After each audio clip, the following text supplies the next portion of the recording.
Juilliard. I think we've made some rash decisions in the past that have cost us quite a few lawsuits here in the city, and it's going to cost our taxpayer all dollars at some point in time. So I think that we should, like the mayor said, got to be very careful on this. Any further open comments? Sir, please come forward. Dan Wallace, 23245 North Pioneer, citizen. I just want to say that to question why people do investigations and that, after so many things have embarrassed the city regarding this building contract, I want to thank everybody as a citizen for the work you have done. And, to the chair, to especially the people that in private industry, we always do benchmarking and call other suppliers while we're trying to put our requests for folks together in that. So I just think it was a fantastic thing. I'm very confident and proud that the council has listened to us and really wants to make a difference with this sore spot of the city. And to the council, thank you, Mr. Mayor, for the way you're handling this, for taking all of these things into consideration. You guys did a great job. Thank you. Any further open business, or any further discussion? All right, to restate, there's a motion by Councilman Witten, supported by Councilman Johnson, motion to approve the RFQ for public services for submission to the mayor per the attached documents. All those in favor say yes. Yes. All those opposed say no. The yeses have it, motion carried.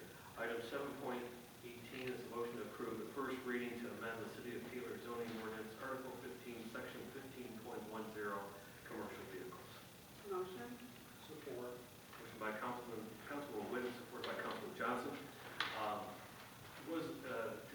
Corporation Council did receive a comment that this is under the ordinance. In my opinion, this is clarifying what is already in that ordinance. There's been a discussion that certain commercial vehicles get to ignore the City of Taylor ordinances. This is clarifying that tow trucks and flatbeds are not exempt from our commercial vehicle ordinances, and they must comply, and they should not be parked in on public neighborhood streets. So in my estimation, we are simply writing a line underneath this to say that they do not have governmental immunity, and they are not allowed to use that as a defense if they were ticketed by our ordinance for illegally parking in their neighborhoods. All right. Through the chair, that's also in there. That was, well, and that was one of the discussion points. It is in something that has been brought up. How do we deal with it? We clarify that through ordinance, through actions here, but also in the RFQ going forward. Chairman. Council. Now, does this, in our current ordinance, I don't know if you'll recall offhand, does this include like recreational vehicles, like the big motorhomes and things like that? Don't we already have an ordinance about that? Because I get calls about that sometimes. Yeah, there is. This is all, in that similar circumstance where, recreational vehicles, it's in the backyard, on the side of the house. Or in the driveway. There is, yes. That is within the zoning So it's ordinance. not here. It's not here, right? Okay, so This is only commercial vehicles. So it is within the zoning, don't. Perfect. All right, thank you. All right, any further discussion? Hearing none, all those in favor say yes. Yes. All opposed say no.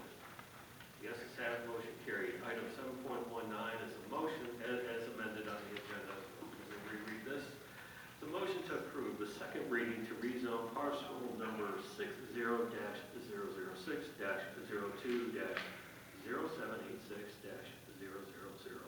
of the Northwest Quarter Section 4, City of Taylor, Township 3 South, Route 10 East, Wayne County, Michigan, from R1C Single Family Residential to P1 Vehicular Parking.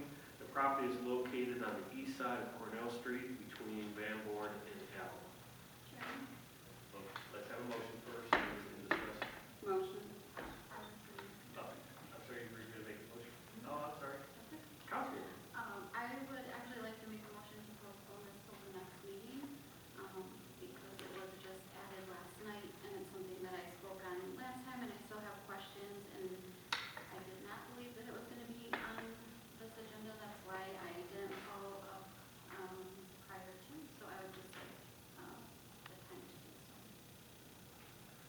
there support, so postpone to September 3rd?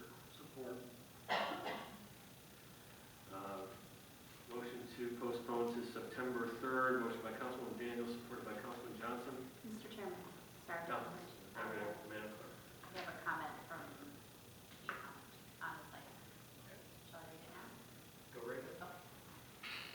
Hello, my husband and I are currently buying the property of 5835 Cornell Street, which is right next to the lot that all of you board members are deciding to make into a parking lot or not. My concern is that accidents happen, and I'm afraid that a driver will push the gas instead of the brake or go forward too far and crash through the fence. I have a 9-year-old daughter and animals to which would be injured immensely if anything would happen. I thank you for your time and consideration. Thank you. Any further discussion on the motion to postpone to September 3rd? Sure. Councilman? Looking through here, I did have several questions. One of the pictures in here is, the picture that's located on here, it has the address of 5728 Cornell.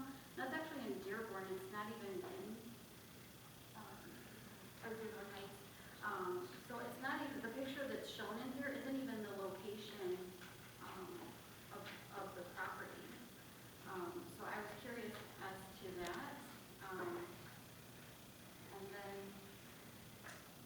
That document from the last meeting? yeah, so the picture, the picture here, it's not the location that's next to where it's going to be rezoned. This is actually across Dearborn on the Dearborn Heights side. So I was just curious why that was on there. And then I did have some other questions as far as like announcements that have to go out or signage that has to be posted prior to it coming to council. My understanding was that there was supposed to be something posted or letters that went out. And I was unclear as to whether or not that happened. I know when I was over there, the day before we voted on it and the day after, there was no sign, located there for rezoning, and I thought that was a requirement. I don't believe, in some states, in some communities, that have that requirement, that big sign. We do not have that, as far as my knowledge, within the city of Taylor. You have notification requirements. Certainly, if you talk to